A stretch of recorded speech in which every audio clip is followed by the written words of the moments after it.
नमस्कार, हमारा मध्य प्रदेश में आप सभी का स्वागत है। मैं हूं आपके साथ सृष्टि शुक्ला। खबरों से पहले नजर डालते हैं इस वक्त के सुर्खियों पर। पीएम मोदी ने की जन कल्याण कार्यक्रम, सीएम शिवराज ने दी शुरुआत, बीडी शर्मा भी रहे मौजूद। मूंगापाली में 223.65 करोड़ के विकास कार्यों का लोकार्पण, शिवराज ने कमलनाथ पर फिर लगाया लोगों को ठगने का आरोप। एमपी के देवास में फिल्म स्टाइल में जेल से 2 कैदी फरार, कंबल की रस्सी बनाकर फांदी दीवार, जांच में जुटी पुलिस। मध्य प्रदेश में उपचुनाव की सुगबुगाहट तेज, 15 और 16 को निर्वाचन अधिकारियों की ट्रेनिंग। पूर्व मुख्यमंत्री और मुख्यमंत्री शिवराज सालों बाद दिखे एक मंच पर, उमा भारती ने कांग्रेस सरकार पर साधा निशाना। एमपी में डीआईजी कार्यालय तक पहुंचा कोरोना, 4 जवान संक्रमित, भोपाल में सोमवार को 210 नए केस। आप देख रहे हैं के न्यूज, खबरों का सारथी। प्रधानमंत्री नरेंद्र मोदी के जन्मदिन और पंडित दीनदयाल उपाध्याय की जयंती के अवसर पर बीजेपी 16 सितंबर से 25 सितंबर तक जन कल्याण कार्यक्रम करेगी। शिवराज सरकार इसे जन कल्याण पखवाड़े के रूप में मनाएगी। इस मौके पर लगातार जन कल्याण, गरीब कल्याण, किसान कल्याण, महिला सशक्तिकरण और बच्चे के कल्याण के कार्यक्रम जारी रहेंगे। वहीं पीएम मोदी के जन्मदिन मनाने को लेकर के बीजेपी प्रदेश अध्यक्ष बीडी शर्मा और मुख्यमंत्री शिवराज सिंह चौहान ने क्या कुछ कहा, आपको सुना देते हैं। जैसा गुजरात में उन्हें सरकार चलाई, एक एक पहलू को देखिए, चमत्कार सा लगता है। और फिर 2014 से प्रधानमंत्री के रूप में जिन मुद्दों को सुलझाया, लोग मानते ही नहीं थे कि ये कभी हो सकता है। अयोध्या में भगवान श्री राम की जन्मभूमि पर मंदिर बन सकता है, ये लोग सोचते थे सपना है। जय श्री राम, जय श्री राम। ये योगी मोदी ही कर सकते थे। कश्मीर से धारा 370 लोग कांप जाते थे, हट ही नहीं सकती। जल जाएगा, आग लग जाएगी, पता भी नहीं चला, कश्मीर से धारा 370 हट गई। सीए का कानून, 3 तलाक का कानून, आत्मनिर्भर भारत का निर्माण। अरे जो जो सोचा था जनसंघ के निर्माताओं ने, वो सब साकार कर दिया मोदी जी ने। हम सोचते थे क्यों भारतीय जनसंघ, भारतीय जनता पार्टी, एक ही बात दिमाग में आती थी, एक वैभवशाली भारत, एक गौरवशाली भारत, एक संपन्न भारत, एक समृद्ध भारत, एक शक्तिशाली भारत के निर्माण के लिए मोदी, भारतीय जनता पार्टी। और आज जब पूर्ववर्ती सरकारें चीन का नाम सुन के कांप जाती थी, जब चीन ने दुस्साहस के आगे बढ़ने का हमारे सैनिकों ने गर्दन मरोड़ के तोड़ दी। से पैदा हुआ तो उसके स्रोत है नरेंद्र मोदी जी, एक साहसी प्रधानमंत्री, आधुनिक भारत के निर्माता, आत्मनिर्भर भारत के निर्माण का संकल्प लेके चल रहे एक ऐसे नेता जो आज गरीबों के भगवान है, भारत की नई पहचान है। ऐसे मोदी जी का जन्मदिन हम सबके लिए सौभाग्य का विषय है। आदरणीय शिवराज सिंह चौहान जी, भारतीय जनता पार्टी के हमारे संगठन महामंत्री आदरणीय सुहास भगत जी, मंत्रिमंडल के सभी सम्मानीय वरिष्ठ सदस्य, वरिष्ठ पदाधिकारीगण और इस अवसर पर उपस्थित सभी कार्यकर्ता भाइयों और बहनों, आज प्रदर्शनी का लोकार्पण भोपाल के अंदर यहां पर आज हुआ है। माननीय मोदी जी का 70वां जन्मदिवस अभी 17 तारीख को जो आने वाला है, उस दिन उस निमित्त पूरे देश के अंदर भारतीय जनता पार्टी ने सेवा सप्ताह के तौर पर इस जन्मदिन को मनाने का निर्णय हम पहले भी करते रहे और इस वर्ष भी बहुत उत्साह और उल्लास के साथ पूरे देश के अंदर भारतीय जनता पार्टी ने सेवा सप्ताह के तौर पर जन्म दिवस का आयोजन भारतीय जनता पार्टी ने किया है। आज इस प्रदर्शनी का लोकार्पण माननीय मुख्यमंत्री जी ने, हमारे सभी वरिष्ठ सम्मानीय सदस्यों ने, सबने मिलकर के जो किया है कि देश के यशस्वी प्रधानमंत्री, दुनिया के सबसे ताकतवर नेता श्रद्धेय नरेंद्र मोदी जी के व्यक्तित्व और कृतित्व पर इस प्रदर्शनी के माध्यम से भारतीय जनता पार्टी के सभी कार्यकर्ताओं के लिए और देश के, प्रदेश के अपने सभी आम लोगों के लिए कि नेता किस प्रकार से अपने जीवन के अंदर उन्होंने अपना सर्वस्व लगा करके भारतीय जनता पार्टी से लेकर पूरे देश के लिए किस प्रकार से काम किया है। तो आदरणीय मोदी जी के व्यक्तित्व पर इस प्रदर्शनी में एक नहीं कई पहलू हम जब घूमेंगे तो हमको इसमें देखने को मिलेगा। उनके बचपन से लेकर के आज तक माननीय प्रधानमंत्री जो दुनिया के सबसे बड़े ताकतवर नेता के तौर पर आज दुनिया के अंदर जाने जाते हैं, तो मोदी जी के व्यक्तित्व पर और उन्होंने जो काम देश के लिए किया है, इस निमित्त हम सारी चीजों को आज यहाँ पर देखेंगे। मैं देश के यशस्वी प्रधानमंत्री जी को उनके सेवा सप्ताह के अवसर पर और 70वां जो जन्म दिवस उनका है, जैसे प्रदर्शनी है वैसे ही अन्य प्रकार के काम भी 14 तारीख से प्रारंभ हुए हैं। सफाई स्वच्छता का अभियान है, पूरे देश के अंदर हमारे ऐसे विकलांग भाई बंधु हैं, उनको उस प्रकार के ट्राइसाइकिल से लेकर के ऐसी चीजें वितरण करने का काम है। अस्पतालों में कोविड के उन संकट में लोगों को फल वितरण से लेकर और भी कई प्रकार के वेबिनार्स उनके व्यक्तित्व पर पूरे देश के अंदर और मध्य प्रदेश के अंदर भी भारतीय जनता पार्टी करेगी। उपचुनाव को लेकर के मुख्यमंत्री शिवराज सिंह चौहान मूंगावाली पहुंचे, जहां पीएससी मंत्री बजरेंद्र सिंह यादव ने मुख्यमंत्री शिवराज सिंह चौहान और साध्वी उमा भारती का साफा बांध करके स्वागत किया। वहीं मुख्यमंत्री ने मूंगावाली तहसील को करोड़ों की सौगात दी और साथ ही साथ कांग्रेस पर तंज कसते हुए कहा कि जो काम कांग्रेस 15 महीने में नहीं कर पाई उसे हमने 15 दिन में कर दिखाया।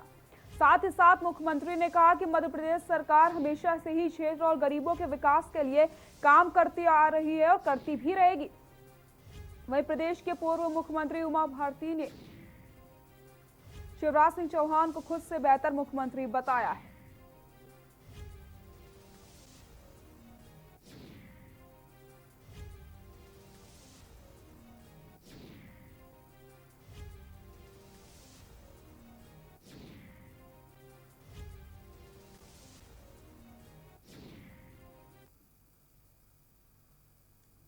दमोह जिले के रहने थाना क्षेत्र में विद्युत विभाग की लापरवाही अब लोगों की मुसीबत बनती जा रही है। गांव में जहां विद्युत डीपी लगी हुई है, जो जगह खतरे से खाली नहीं है और जिस खंभे के सहारे ट्रांसफार्मर लगाया गया वो खस्ताहाल है, जो कभी भी जमींदोज हो सकता है। इस गांव में 8 गायों की डीपी से करंट लगने से मौत हो चुकी है।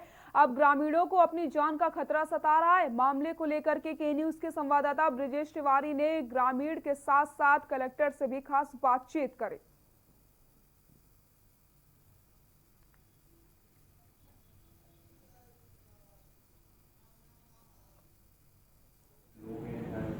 जनमानस है उनको करंट लगने के पूरे चांसेस है। सर उन लोगों की वहाँ से भी रिक्वेस्ट है कि भी इंडिया वाले भी चाह रहे हैं कि सर उसके लिए आपकी साइड की जो भी सहायता बन सकती है आप प्लीज कीजिएगा। आप इसके बारे में क्या कहना चाहेंगे? मेरा यही कहना है कि जैसा आपने बताया है तो हम उसका परीक्षण करवा लेंगे। बिजली विभाग की टीम वहाँ चली जाएगी और अगर उसमें जो भी सुरक्षात्मक उपाय हमको करने होंगे वो विद्युत विभाग की तरफ से हम उस सुरक्षात्मक उपायों को करेंगे। और अगर गांव वालों की मांग होगी कि उसको शिफ्ट किया जाना है तो उसका भी तकनीकी रूप से परीक्षण करके और उसमें जो नियमानुसार कार्रवाई होगी वो उसको करवा देंगे। इसके पहले सर क्या हुआ था, किसी 2.5 महीने पहले रने ग्राम में इसी महीने में करीब 7 मवेशियों की अपने जानवरों की जो गाय थी उनकी हत्या जो मर गई थी वो सब करंट लगने से हुई थी। तो सभी ग्रामवासियों का मानना है कि इस पर आप जितने अच्छा से अच्छा हेल्प हो सके ग्रामवासियों को कीजिएगा। धन्यवाद। मैं सहयोगी इंटर्निस्टी के साथ ब्रिजेश तिवारी के न्यूज़ इंडिया दमोह। नमस्कार। आज मैं दमोह से ठीक 53 किलोमीटर दूर थाना रनी पर हूँ, जहाँ पर एक विद्युत विभाग द्वारा बहुत बड़ी लापरवाही बरती जा रही है। और मैं बताना चाहूँगा कि इसके पहले भी ग्राम पोस्ट रनी में ठीक 2 महीने पहले विद्युत विभाग की लापरवाही की वजह से 7 गाँव की मृत्यु हुई है। 7 गाँव की मृत्यु हुई है। और जो गाय हैं हिंदू समुदाय में गायों को गौ माता माना जाता है, और गौ माता मानने के बाद 7 गायों की मृत्यु होने के बाद अब रने में, ग्राम पोस्ट रने में ये दूसरा हादसा है जो मैं दिखाना चाहूँगा। यहाँ पर विद्युत विभाग की बहुत बड़ी लापरवाही समझ में आ रही है। आप ये देखिए, ये जो पिलर हैं, ये जो पिलर देखिए, ये सिर्फ पिलर बहुत छोटी ऊंचाइयों पर है। यहाँ से ठीक 20 फीट दूरी पर दोनों मेन रोड गई हुई हैं और यहाँ पे पूरे ग्रामीण वासी लोग रह रहे हैं। यदि हम डीपी के दोनों साइड जो पोल लगे हुए हैं, ये पोल पूरे देखिए, इनकी जो हालत है बहुत जर्जर हो गई है और ये टूटते हुए नज़र आ रहे हैं। और यहाँ पर करंट लगने के बहुत ज़्यादा चांसेस हैं। यहाँ पे गांव के आसपास के लोग जो रह रहे हैं कॉलोनी के, यहाँ पर छोटे बच्चे खेलते हैं। यहाँ पे मवेशी है, जो गाय हैं, ये सब लोग जो लगातार आना जाना लगा रखा है। यहाँ पे 100 से 200 मवेशी आपको सुबह और शाम लगातार बैठे दिखाई देते हैं। आइए मैं गाँव के एक लोगों से पूछता हूँ कि यहाँ पर क्या हो रहा है। बताइए, आप बताएं यहाँ पे क्या परेशानी आ रही है आपको? यहाँ काम करने में आपको लग रहा है कि यहाँ पे करंट लगने के चांसेस है? करंट लगने के चांसेस। क्या नाम है आपका? गिरधारी। करंट लगने के चांसेस है। हाँ जी, आपका नाम क्या है? श्रीकांत तिवारी। अच्छा, आप बताएंगे इसमें कि आपको लग रहा है कि यहाँ पे करंट लगने के चांसेस, यदि यहाँ से लोग निकलते हैं, छोटे बच्चे खेल रहे हैं, यहाँ पे गैयों की कितनी संख्या होती है सुबह शाम, और यहाँ पे यदि कोई हादसा होता है तो आपको क्या लग रहा है जी ग्रामीण? ये ऐसा है कि यहाँ पे आए दिन तो करंट के चांस बने रहते हैं। ज़मीन में अर्थिंग बन के करंट नीचे से आ जाती है। बच्चों को कभी भी दुर्घटना के शिकार हो सकते हैं लगने से। और ये दूसरा हादसा के पूरे चांसेस हैं। मैं आपको दिखाना चाहूँगा कि एक्चुअल करंट लगने के जो चांसेस हैं वो कितने ज़्यादा हैं। यहाँ से सिर्फ 4-5 फीट ऊपर पर ये पूरे खुले इतने हैवी इलेक्ट्रिक बोल्ट तार हैं। यदि किसी बच्चे ने छू लिया खेलते हुए तो यहाँ पे बहुत बड़ा एक्सीडेंट का शिकार होगा। दोनों पोल हैं, जो ये दोनों पोल यहाँ से क्लियर दिखाई दे रहे हैं कि पीले टूटे हुए हैं। इसके पहले भी, ये सिर्फ 2 दिन पहले न्यू डीपी लगाई हुई, विद्युत विभाग वालों को पूरा मालूम था इसके बारे में कि ये खन्ने गिरने के पूरे चांसेस हैं। ये प्रशासन की बहुत बड़ी लापरवाही है और विद्युत विभाग की लापरवाही है। सीधी में एटीएम मशीनों में पैसे डालने वाली कैश वैन के कर्मचारियों द्वारा भ्रष्टाचार के मामले का सीधी पुलिस ने पर्दाफाश कर लिया। पुलिस के मुताबिक इस मामले में 1 करोड़ 68 लाख रुपए 21,900 रुपए का गबन किया गया। जिले के 12 एटीएम मशीनों में पैसे डालने की जिम्मेदारी CMS कंपनी के जिम्मेदारों को थी, जिसके कर्मचारी सतीश रावत और उसके सहयोगी अनिल तिवारी द्वारा मिलकर इस वारदात को अंजाम दिया गया। मामले का खुलासा तब हुआ जब एटीएम मशीनों में डाली जाने वाली नकदी की ऑडिट शुरू हुई। उसी बीच दोनों आरोपी लाखों रुपए लेकर के रफू चक्कर हो चुके थे, जिसके बाद कंपनी और बैंक प्रबंधन ने मामले की शिकायत सिटी कोतवाली से दर्ज करवाई। पुलिस ने दोनों आरोपियों को सिंगरौली से गिरफ्तार करके जांच शुरू कर दी है, जिससे खुलासा हुआ है कि आरोपियों को जब एटीएम मशीनों में 10 लाख नकदी डालने को मिलता था तो आरोपियों द्वारा 8 लाख ही एटीएम में डाला जाता था, शेष 2 लाख रुपए पार कर लिए जाते थे। लेकिन कभी बैंक या एटीएम मशीन में पैसा डालने वाली कंपनी ने आरोपियों के द्वारा लंबे समय से की जा रही चोरी पर ध्यान नहीं दिया। इससे आरोपियों का हौसला बुलंद होता नजर आया और धीरे धीरे लाखों रुपए की चोरी करोड़ों तक पहुंच जाती है। ऑडिट के बाद कंपनी और बैंक प्रबंधन को होश आया, लेकिन तब तक आरोपी करोड़ों रुपए पार कर चुके थे। पुलिस ने आरोपियों के कब्जे से कुछ नकदी रकम और 1 कार और 2 बाइक जब्त करी हैं।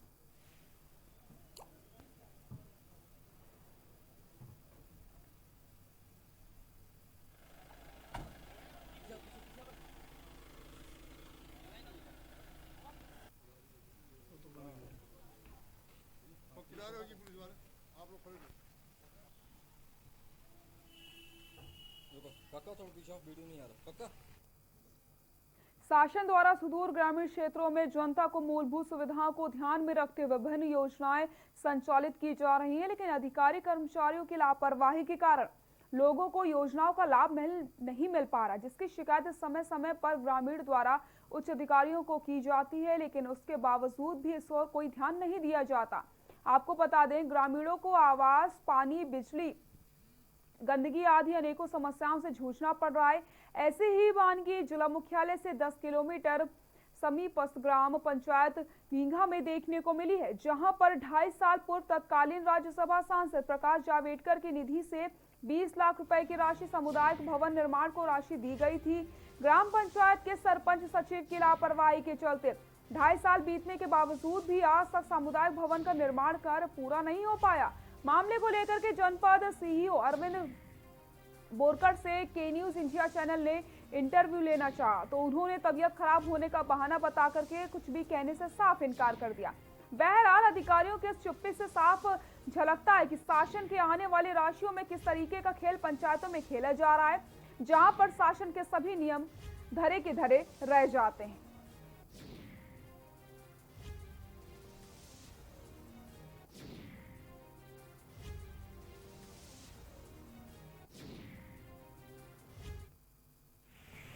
मैंने इसके लिए सीओ महोदय को, जिला पंचायत सीओ महोदय को पत्र लिखा है कि उस भवन में जो राशि दी गई थी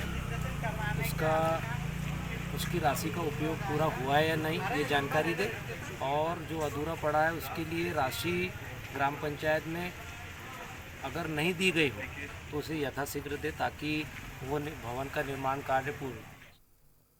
चल्ली व गोरखा कला गांव के ग्रामीण बड़ी संख्या में एकत्रित होकर के एसडीएम के पास पहुंचे, जहां पर मांग पत्र सौंप करके ग्राम पंचायत चंदन पिपरिया के सरपंच व सचिव के खिलाफ कार्रवाई की मांग करी गई। इस दौरान ग्रामीणों के द्वारा सचिव के विरोध में नारे भी लगाए गए। एसडीएम संगमित्रा बौद्धव को दिए हुए ज्ञापन में कहा गया है कि गोरा कला गांव में 14 लाख रुपए की लागत से 1 किलोमीटर सड़क का निर्माण कार्य मशीनों से करवाया गया। निर्माण के दौरान पुलिया नहीं डाली गई, ना ही पर्याप्त निर्माण सामग्री का उपयोग किया गया। उस निर्माण कार्य का 1 वर्ष भी नहीं चल पाया और सड़क पूरी तरीके से टूट गई है।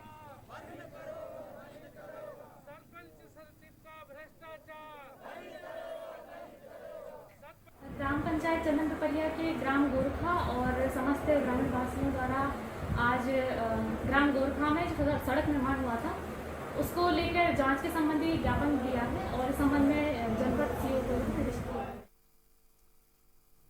पंधाना विधानसभा के ग्राम पंचायत 6 गांव माखन के वार्ड नंबर 13 में निवासरत ग्रामीणों द्वारा बताया गया कि आज भी हमारे वार्ड में पीने के पानी नहीं है और एक बड़ी समस्या उन लोगों के सामने है। साथ ही साथ समय पर ना तो साफ सफाई की जाती है और ना ही देखरेख।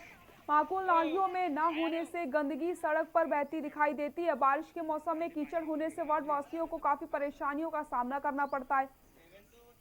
अनेक मर्तबा मौखिक एवं लिखित शिकायत की गई, लेकिन संबंधियों ने आज तक कोई सुनवाई नहीं करी है।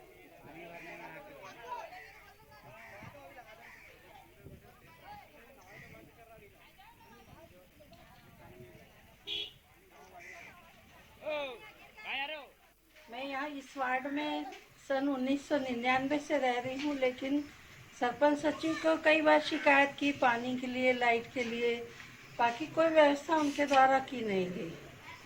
अभी भी हम लोग 21 साल से पानी खरीद कर ही पी रहे हैं, टैंकर मंगवाते हैं, बाकी सरपंच और सचिव कोई सुनवाई नहीं कर।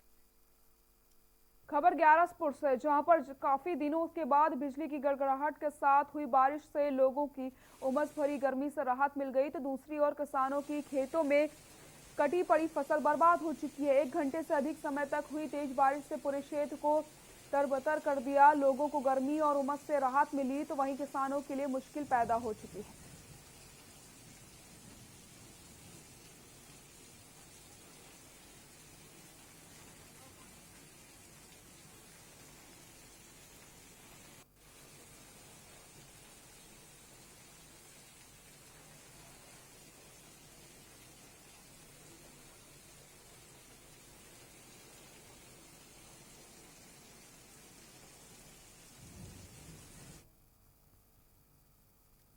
रतलाम एसपी गौरव तिवारी के निर्देश पर जिले में सक्रिय संगठित गिरोह तथा हथियारों की तस्करी में लिप्त बदमाशों के खिलाफ सख्त अभियान चलाया जा रहा है। इस बीच रतलाम पुलिस को अवैध हथियारों की तस्करी करने के मामले में बड़ी सफलता हाथ लगी। पुलिस ने मुखबिर की सूचना पर वाहन चेकिंग दौरान 3 आरोपियों को अवैध कट्टों के साथ गिरफ्तार कर लिया। एएसपी सुनील पट्टीदार ने जानकारी देते हुए बताया कि चेकिंग के दौरान पुलिस ने 12 बोर के कुल 5 कट्टे व 10 जिंदा कारतूस बरामद किए। साथ ही साथ 3 लोगों को गिरफ्तार किया गया।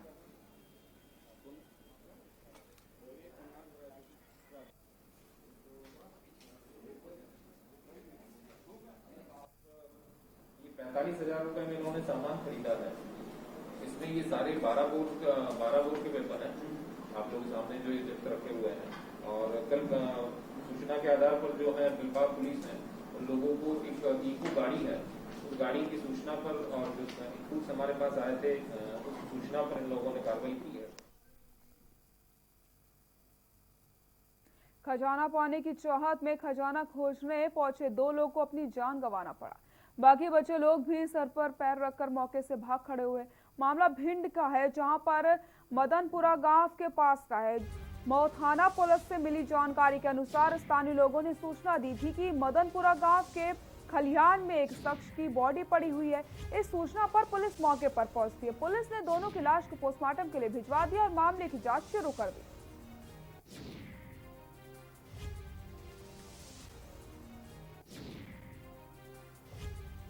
एक गौतम कुशवाहा का जो है सब मिला था, उसके साथ में एक व्यक्ति और मिला था लक्ष्मण बाथम, ये दोनों गोद के निवासी थे। और प्रथम दृष्टया इसमें जो अभी तक की जो जांच में पाया गया है कि ऐसा पता लगा था कि ये लोग खजाना खोदने के लिए जो है इस क्षेत्र में आए हुए थे। तो हम लोगों ने उसकी मत की जब जांच शुरू की है तो उसमें आज हम लोग एक जगह पहुंचे जहां पर वो खजाना खोदने का जो था वो सुध-बुध आदमी था। उसका कल हम लोगों ने इलाज कराया। इलाज कराने के बाद उसको आज सुबह 5 बजे वहां लेके गए। मध्य प्रदेश शासन पंचायत एवं ग्रामीण विकास द्वारा स्वीकृत मुख्यमंत्री सुदूर बाइक छपराई से बाबूपुर तक निर्माण कार्य का भूमि पूजन एवं विधायक जजपाल सिंह जज्जी के मुख्य अतिथि विशेष अतिथि प्रताप भान सिंह यादव, जनपद सदस्य मुख्य कार्यपालन अधिकारी RS साहू की उपस्थिति में संपन्न हुआ। अशोकनगर में आयोजित कार्यक्रम की अध्यक्षता जनपद पंचायत अध्यक्ष चंदा यादव द्वारा की गई। छपराई से बाबूपुर तक बनने वाली उक्त 3.5 किलोमीटर तक की ये प्रस्तावित लागत 42 लाख रुपए बताई जा रही है। इसके निर्माण से ग्रामीणों को आवागमन की सुविधा बढ़ेगी। इस दौरान वीरेंद्र सिंह यादव, मणि मंडल अध्यक्ष सनत कुमार शर्मा, डॉक्टर जगदीश यादव, पूर्व मंडल अध्यक्ष संग्राम सिंह यादव, शीतल सिंह, रामपाल सिंह, राजकुमार साक्य, राजभान सिंह यादव, नारायण सिंह यादव आदि लोग मौजूद रहे।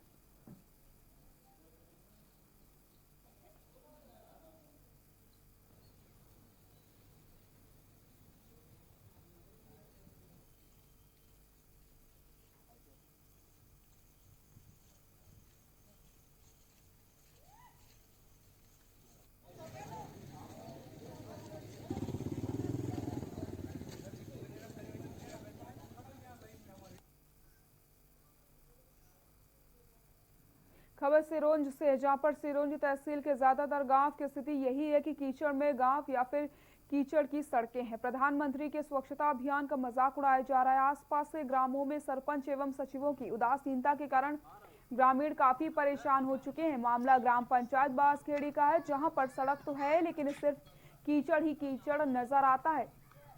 ग्रामीणों का कहना कि कई बार आवेदन देने के बाद भी प्रशासन का रवैया सुस्त नजर आ रहा है एवं ग्राम सरपंच भी कोई ध्यान नहीं देते हैं।